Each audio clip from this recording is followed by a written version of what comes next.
Hey. I'm Al Kavadlo, and this is Ask Al. Today's question comes from Richie, who wants to know the differences between working out with a pull-up bar versus training with gymnastics rings. Hey, Richie. I love both pull-up bars and gymnastics rings, but they do have a few subtle differences from each other. First off, training with rings demands extra core recruitment. They can swing back and forth, move side to side, and even rotate. This forces your body to have to stabilize itself to a greater degree on exercises like pull-ups and dips. Most people are going to find these moves to be harder on rings for this reason. On the other hand, rings allow you to pass in between them on things like the muscle up or the skin the cat.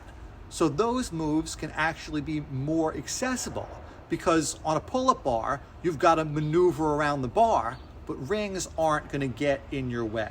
So that muscle up transition in particular can be a lot easier for some folks on the rings. Now, training with rings can also potentially be more forgiving on your joints during pull-ups, particularly those of the shoulders and elbows.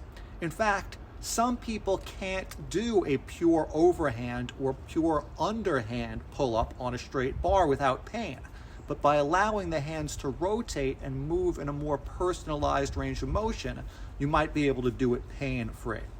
Now, overall, if you're only going to use one, I would recommend the bar over the rings, unless you're one of those people who needs the rotation in order to avoid pain. And besides, most rings hang from a bar anyway, so you can always get them later on if you want to mix it up.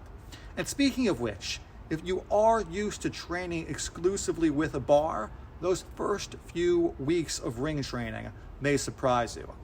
So to sum up, some exercises are going to be more challenging when performed on the rings, but others are actually going to be less difficult.